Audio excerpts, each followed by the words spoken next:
Urban Meyer says Ohio State will not repeat as national champions in 2025. So who's he picking? Locked on Big Ten starts right now.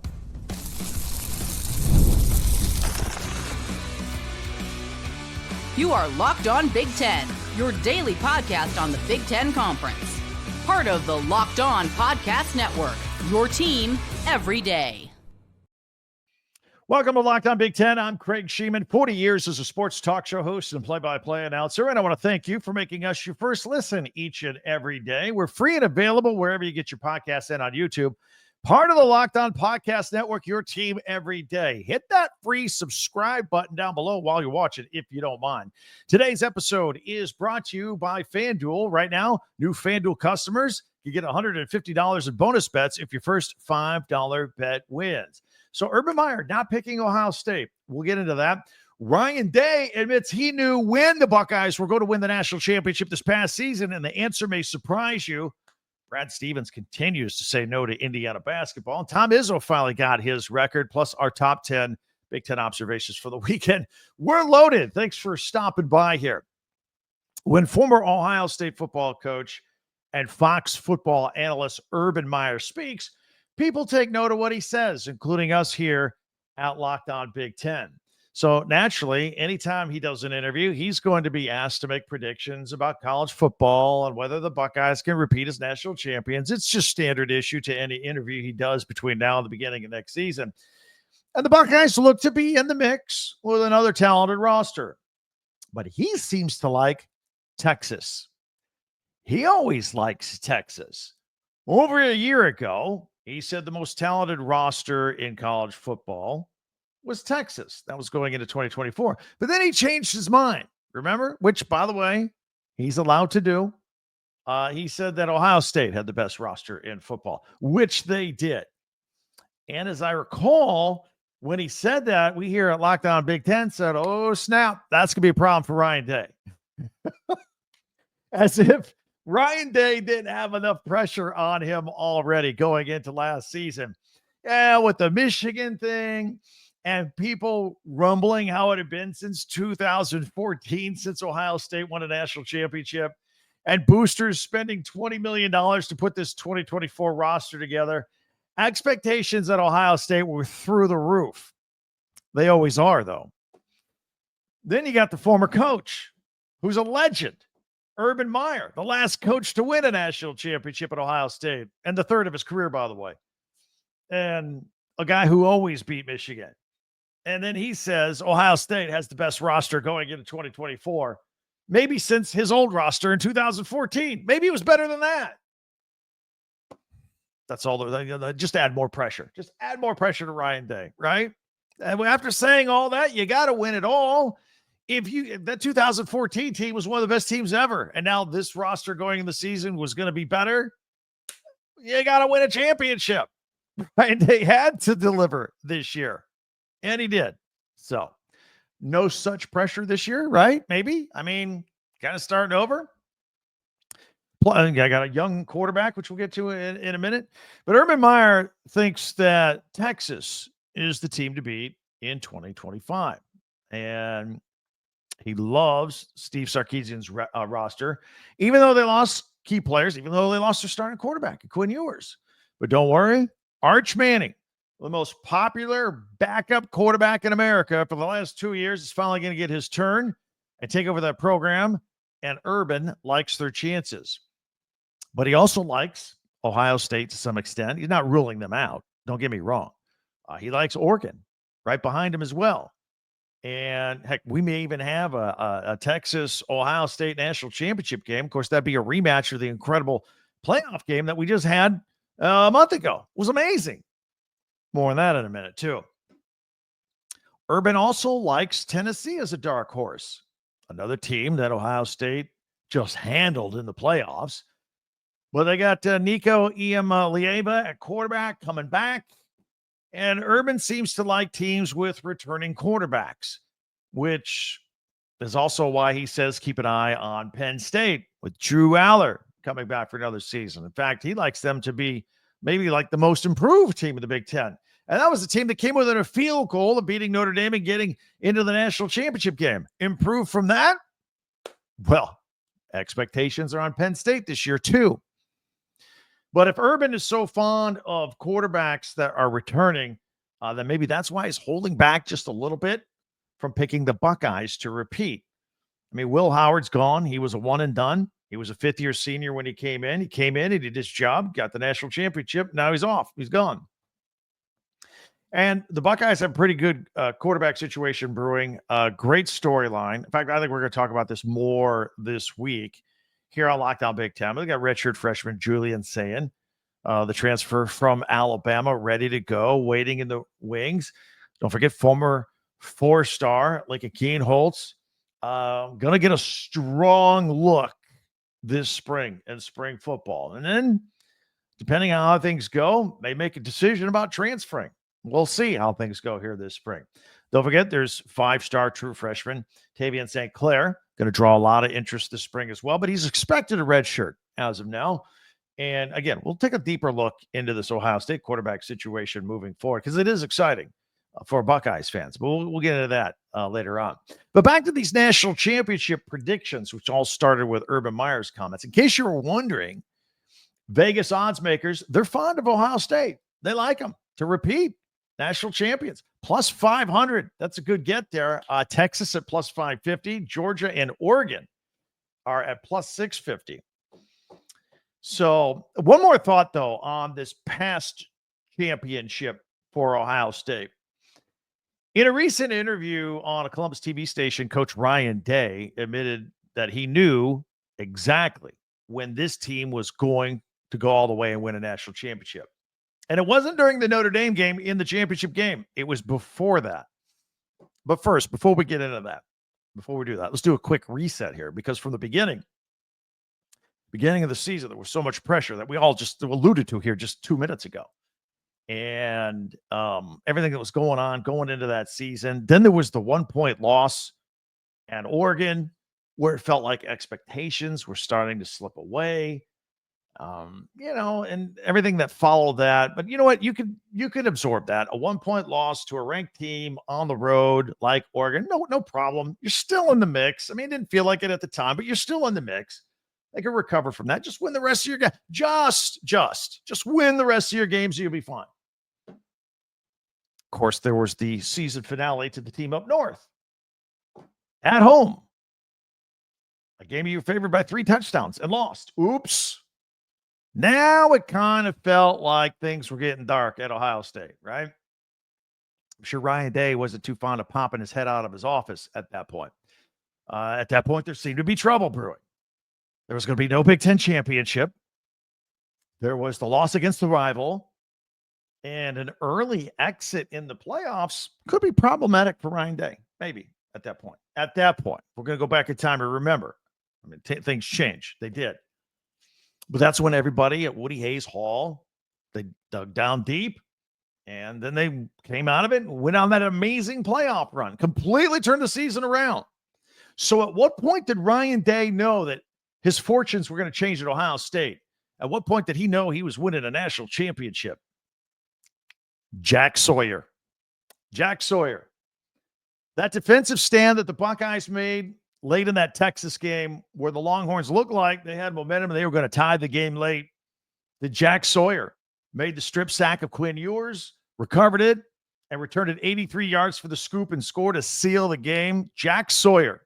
Remember, Jack Sawyer said after the Michigan game, he couldn't go out in public in Columbus without being harassed at restaurants. Couldn't go get a burger on campus without people saying something to him. He went from that to the fact that they'll probably make a statue of that guy commemorating that play before it's all said and done. One of the greatest plays in the entire history of Ohio State football. There's going to be a statue of him outside the horseshoe. And it was that play. That's when Ryan Day said, you know what? This is a team of destiny. We're going to win the national championship against all odds. That's when he knew. Buckeyes fans, let's hear from you. Always love to hear from your thoughts and comments on all that. Hey, be sure to subscribe down below and follow Locked On Big Ten for free wherever you get your podcast. That way you get the latest episode of this podcast as soon as it becomes available each and every day. And if you don't mind, share, follow, and like. That helps us out as well. Don't forget, you can pick up some Big Ten gear. We're talking about Ohio State. You want some Ohio State shirts and pennants? It's all right there on our website where all of our podcasts get collected at talkbig10.com. Talkbig10.com. So I can appreciate you checking that out if you don't mind. All right. Why does Brad Stevens keep turning down the Indiana Hoosiers to become their basketball coach? Why do they keep asking? Tom Izzo finally gets his record, winningest coach in Big Ten history, and we'll have our top 10 Big Ten observations from the weekend. That's all coming up right here on Locked On Big Ten, your team every day. FanDuel makes watching games even more exciting. Now we're into NBA action coming off the All-Star break here, and there's no better place to get in on the action than with FanDuel, America's #1 sports book. With FanDuel, you can place live bets during the game. Even if you miss the opening tip-off, no problem. Jump in the middle and jump in on the action. Maybe a fourth quarter comeback is coming.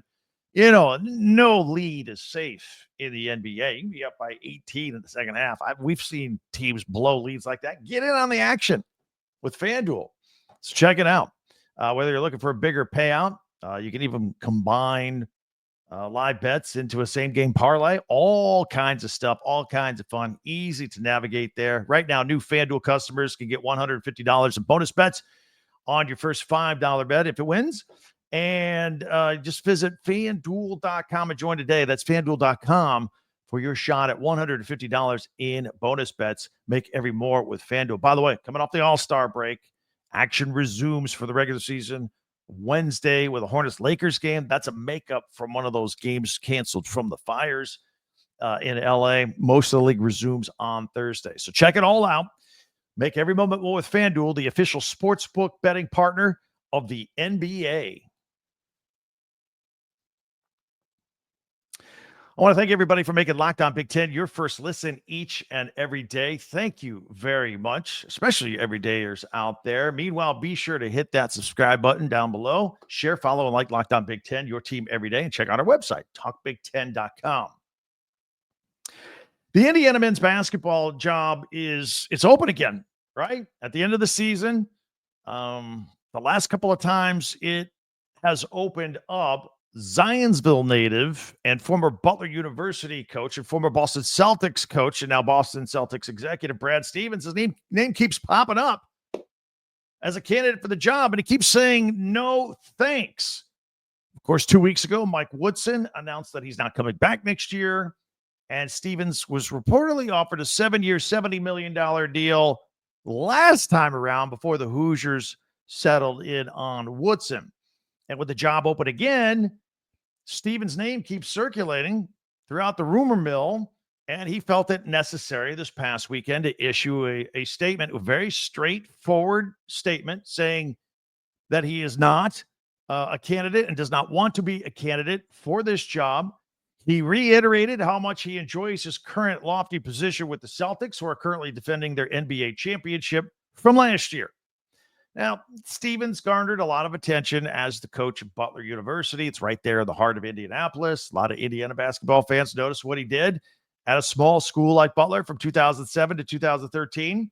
Took a very small school, took them to the college basketball national championship 2 years in a row in 2010 and 2011 before moving on to the NBA to coach the Celtics, and then left the sidelines and has been in the front office ever since. Prior to that, by the way, the Indiana job never opened up. Bob Knight held that job for almost 3 decades. He won 3 national titles.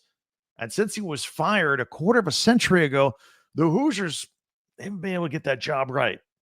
6 coaches have led the Hoosiers since Knight's departure. And Mike Woodson, again, won't be back next year. In addition to Woodson, who was a former Knight player, by the way, from yesteryear, you had Mike Davis, who actually took over for Knight and took those players in 2002 and got them into the national championship game, won in the semis of the Final Four and got to the Natty, lost to Maryland. And I was actually at that game in Atlanta. There was Kelvin Sampson. Dan Dockich took over on some interim basis. Tom Crean came in. Archie Miller. All of them came up short. All of them failed to live up to Knight. Knight's shadow is large in Bloomington. And then another name that keeps coming up as a possible replacement, and this was awkward. on Friday. UCLA's Mick Cronin. He's on. We've talked about him here on this podcast, as a matter of fact. So UCLA comes into Bloomington at Assembly Hall to take on the Hoosiers Friday night, a nationally televised game. So obviously everybody's being asked about this, including Cronin. First of all, Bruins came in there and they beat the Hoosiers. Some pundits are saying that was an on-the-job interview. Also awkward, it was the fact that he's a Cincinnati native, he's from the Midwest, likes to coach defense. They like that at Indiana. But all these questions about potentially coaching at Indiana next season while he's still coaching UCLA, he was pretty good at deflecting the questions and didn't just give a no comment. I thought he gave some thoughtful answers about situations. Obviously, he didn't want to talk about another coaching situation. Mike Woodson's still coaching Indiana. Cronin's still coaching UCLA. A month ago, there were a lot of message boards wanting Cronin fired at UCLA, but then they got red hot, started winning games like crazy. But he's busy coaching his own team. He can't really say anything about this stuff. I mean, it's still February. It's not even March where the season's ending or anything like that. So anyway, I thought he did a good job answering those questions. And I don't know, he might be on the list. He might be on the list that Indiana will reach out to after the season. Speaking of Bob Knight's shadow, on Saturday night, Tom Izzo, head coach of Michigan State, his Spartans beat Illinois on the road. With that win, Izzo finally passed Knight for the most Big Ten wins for a coach in Big Ten history. And, he'd been circling this mark for a while, but the Spartans, who have had a great season so far, they lost 3 out of 4. And he couldn't get over the hump and get that record out of the way. I'm sure it was starting to become a little bit of a distraction. Even a game against Knight's former team, the Hoosiers, but they lost that game. And Indiana had been struggling, but the Michigan State let that game get away. But he finally got the record. So that's out of the way. He has won more Big Ten games than any coach in the history of the conference. Also in that game, did you see what happened? Michigan State at Illinois. It was on national TV on Saturday night before Izzo locked that up and got the record. At halftime, the Fighting Illini retired former player Terrence Shannon's jersey. And it was embarrassing because it was rolled up, and when they unveiled it, it was upside down. Showed it to the crowd, it's upside down. It was to the point where the school's athletic director, Josh Whitman, he jumped into the post-game press conference and spoke first and said, look, man, I'm sorry. That was regrettable. He said, while I wasn't the one that rolled up the jersey and hung it, everything that happens in this building is my responsibility. That is on me. Regrettable situation, apologetic, embarrassed about the whole thing. He did say that they were able to write it, turn it around, and that Shannon and his family and his mom were all able to take pictures with his retired jersey upside up the right way after the game, and they move on. Nothing you can do about it now. But yeah, it was an embarrassing situation. Very embarrassing. All right. Hoops, as long as we're talking about basketball. Men's basketball tonight, Monday night, nothing. Nothing on the schedule. The next men's games are Tuesday, tomorrow night. Good one. Number 7, Purdue, coming off a loss to Wisconsin. At number 11, Michigan State to take on Tom Izzo. And then Illinois. They'll be on the road to take on Wisconsin. So Minnesota is also at UCLA. That's all Tuesday night. Now the women, Monday, President's Day. We got a noon President's. I don't know what time you're checking out this podcast, but we got a game at noon Eastern here today on Monday, as Iowa is at number 9, Ohio State. 12 o'clock, nationally televised on Fox. Or hey, if you're at work, working on a President's Day, tune in a game on TV if you have a TV in the office anywhere. Michigan women will be at number 17, Maryland, 6 p.m. Eastern on the Big Ten Network, and Northwestern is at Rutgers, 8 p.m. Eastern time on the Big Ten Network. Also, finally, our condolences to Nebraska, the Nebraska Cornhusker family, and the family of Huskers radio play-by-play announcer Greg Sharp, who passed away over the weekend. He had been battling cancer. Huskers fans know that he fought his way into the booth several times this past football season, despite his failing health, kept making the effort to make some games. And he had been the Huskers announcer since 2007. Last month, the Huskers athletic department named the radio booth of the press box at Memorial Stadium the Greg Sharp radio booth. He was 61 years old. We'll have our top 10 Big Ten observations of the weekend. That is coming up next right here on Locked On Big Ten.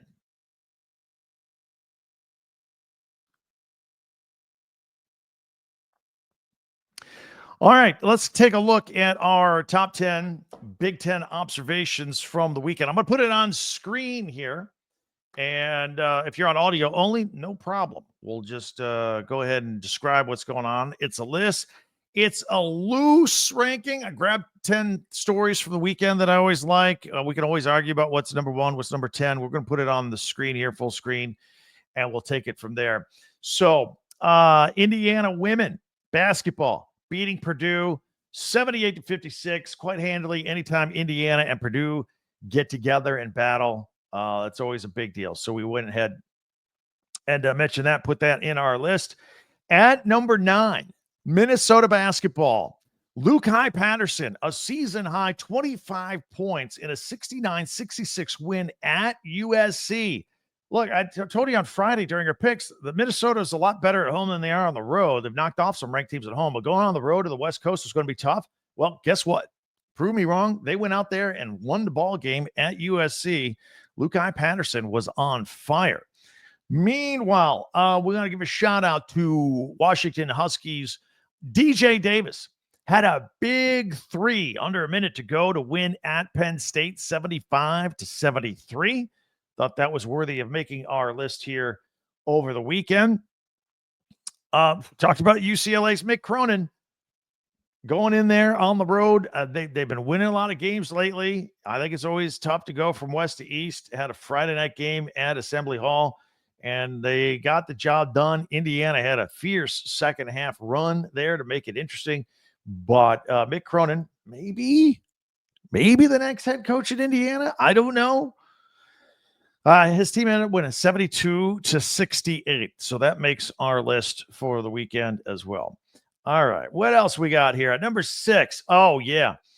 So Purdue, they lost this game here to Wisconsin on Saturday, but I keep talking about Trey Kaufman-Renn. In fact, he keeps popping up every time in the middle of the week when we do Big Ten Players of the Week. The guy's having a phenomenal season. I mean, he's going to be in the running for Big Ten Player of the Year. 30 points, 4 rebounds, and 5 assists. You know, also in that game, I'm going to mention, as long as we're doing top 10 observations, Braden Smith had a full court assist pass off of a rebound that obviously resulted in a bucket for the assist. That was a nice play. But I mentioned a couple of those Purdue kids as they lost to Wisconsin, and that leads me to my next one with Wisconsin. I mean, look, they're ranked, they're good, but going into Mackey Arena at West Lafayette is never easy, and they won handily, 94-84. Another player, maybe Big Ten Player of the Year candidate, John Tonje. 22 of his 32 points came in the second half of that game as Wisconsin really turned it on. Again, that is not an easy place to play. I want to mention the Ohio State-Michigan game. That's always a big game no matter the sport. Michigan won it, by the way.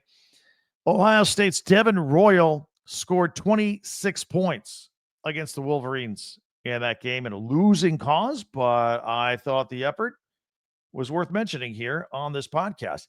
At number 3, let's stick with this Michigan-Ohio State game.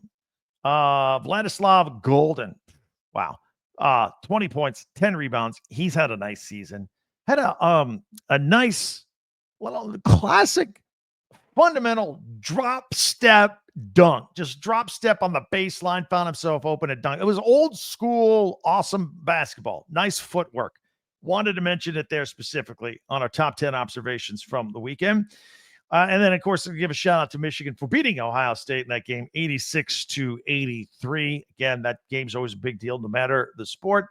And then at number 1, congratulations to Tom Izzo for the Michigan State Spartans for coming up with a win on the road at Illinois. 79-65, and he finally passes Bob Knight for the all-time Big Ten wins mark for any coach in Big Ten history. So there you have it. That's our top 10 Big Ten observations for the weekend. Did I leave anything out? I probably did this time around. I had to make some cuts. I had a list of more than a dozen, and I had to get it down to 10 here for this feature. So if you are really adamant and passionate about the fact that maybe we left one off, let me know. And we'll give it a shout out next time around. So there you have it. Our top 10 Big Ten observations of the weekend. We do that every Monday, kind of regroup, get started again, things that we saw. Tuesday, tomorrow, we got Tuesday tweets. Wednesday, we'll do a power ranking. Thursday, we do Big Ten classics and live action on the Big Ten Network coming up on the weekend. And then Friday, we make picks. Basketball season, we got basketball picks. So we do that each and every Friday. That's what we do in our final segment each and every day. Hope you enjoyed it. Hope you liked it. Thank you for joining us. There are many ways for you to interact with this podcast. There's Twitter at Talk Big Ten or X. There's the website, talkbig1010.com, where all of our podcasts go chronologically. We also group them by school on our main lead story. In the meantime, if you don't mind, before you go and maybe watch another episode, go back and catch one you missed. Subscribe, please. Hit that subscribe button and follow this podcast right now on your favorite podcast app. That way you get the latest episode of Locked On Big Ten as soon as it becomes available each and every day. It was a blast. Time flies when you're having fun. Thank you for joining us once again. I can't wait till we meet again tomorrow. Tell your friends about us. We're here every single day. For Locked On Big Ten, I'm Craig Sheeman.